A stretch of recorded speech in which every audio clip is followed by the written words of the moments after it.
Welcome back to part 4. My name is Allie and we are so thrilled to be going through this process with you.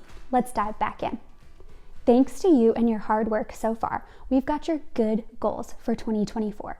You're focused on what matters and we are so proud of you. In today's video, we are going to walk through the goal action plan pages and then a simple way to help your goals flourish over the next year. When you're ready, turn to pages 22 and 23. Friends, this is where some of the magic happens. In fact, a lot of the magic happens in PowerSheets right here. You know we love big picture goals. We love big goals that inspire you and point you to where you want to go and that have a strong why. But equally important, we love breaking goals down. You can't have one without the other. You'll either have goals that sound lovely but go nowhere, or spin your wheels doing lots of things but feel like they're never adding up. These pages are where we bring both those halves, the big picture and the breaking it down, together. Friends, these are your goal action plan pages. The next several pages are to break down your yearly goals. You're going to make a simple plan for each, and you can keep coming back to them throughout the year. So let's get started with your first goal. First, you're going to write your yearly goal up at the top. Remember, this is likely a big picture goal, maybe corresponding with one of the areas of the cultivated life evaluation. Maybe it's something like steward my finances well, or make friends in my neighborhood, or prepare for graduation. Of course, it can also be something more specific, maybe a finish line goal that you're going to work on all year, something like make a family photo album, renovate the kitchen, train for and complete a triathlon. Whatever it is, write that at the top. Next, you're going to write out the why behind your goals. Why are you motivated to achieve it? Why does it matter? To bring us back to a discussion we had at the beginning, why are you passionate about it? Why are you willing to sacrifice to bring it to life? Write a few thoughts. For me, a personal goal for 2024 is to curate a family memory system. What I mean by this is a lot of my family photos and videos live behind a screen. They aren't in photo albums, they aren't displayed in ways that maybe they have been in generations past. It's so nice that technology allows us to capture these moments more easily, but it does also mean that they tend to stay on our devices. So that is something that is important for me for 2024.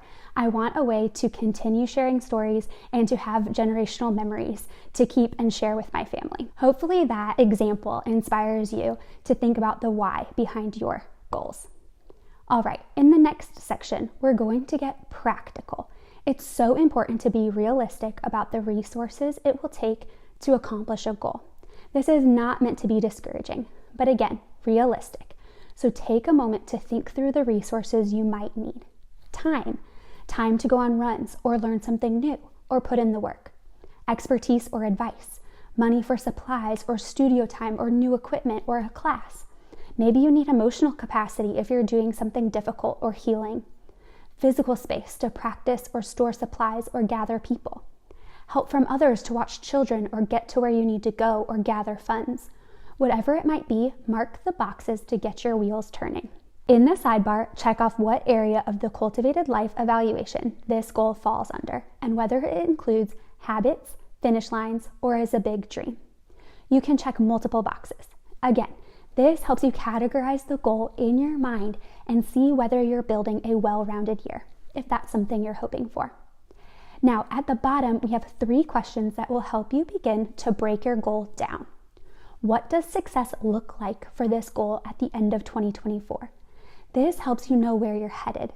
If you can envision your destination, you are much more likely to get there. You can write in a few thoughts on the habits you'd like to have mastered, the finish lines you'd like to complete, or how you want to feel by the end of the year. What might get in the way of you making progress on this goal? What might distract you? What might derail you? Perhaps it's a resource you checked off above that might be hard to come by. Whatever it is, problem solving here at the beginning can help you have smooth sailing later on. How will you have fun with this goal along the way? We love this question. Friends, goal setting is not meant to be all drudgery and boredom. No way. The more you can inject fun and community and competition and rewards and joy into your goal setting, the more likely you are to stick with it. So as you imagine living out this goal, how can you build fun into your plans? Can you invite a friend into it? Can you add delight into an action step? Can you plan a fun reward? Spend a few minutes brainstorming. When you're ready, look at page 23. This page is intentionally flexible. We've given you a simple quadrant to fill in potential habits and finish lines and action steps for each season. This is a really helpful way to pace yourself for success throughout the year so that you don't get stuck trying to do everything all at once. Of course, there are a lot of other options, many specific to goals like finance goals or friend goals, so feel free to get creative and use the wildcard sheets available for download on our website. They'll let you experiment with different ways of breaking down your yearly goals. You have 8 of these goal action plan pages to start you off for the year. A tip for this, if it's your first time filling them out, go through and fill out each of your goals and your whys so you get a little momentum, and then come back and fill out the rest of the plans for each, maybe over the rest of this week. And remember, goals can change. As you fill out your monthly tending lists and your 90-day refreshes, you can come back to these pages and check on your progress, jot down more ideas, or transfer action steps to the month ahead. You'll get more and more clarity as you experience each season. Now, for something really good. When you're ready, flip to pages 38 and 39. These are some of the most life-giving in all of PowerSheets. This yearly overview is a place to plant your goals where you think they'll thrive best. Because remember, you are not going to do all these goals on January 1st. There might be quite a lot that you've brainstormed between habits, big dreams, finish lines for all sorts of yearly goals. We're going to stop right here and take ourselves off the pressure train. Instead, we're going to focus on the reality that we cannot and will not do it all in one fell swoop, even though you might want to. You might think all of these things feel so important, I want to have done them yesterday.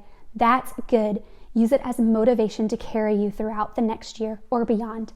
It doesn't so much matter how long it takes you to complete a goal when it really matters to you, just that you're making consistent progress. Pages 38 and 39 are ones you will want to return to throughout the next year, so you might want to mark them with a Post-it note, snap-in bookmark, or a page flag. At the beginning of each season, you can come back here to evaluate your progress and collect more action items and more ideas. Take some time to begin filling each season out with finish line, habit, and action step ideas now. And remember, less is more, especially at the beginning of the year. Friends, you did it. You've set your goals and you are well on your way to breaking them down. You are amazing. You know all those things you've always wanted to do? You should go do them. In the next video, we're going to talk through what it looks like to live out your goals, and you'll get some helpful tools to do so. We can't wait. We'll see you there.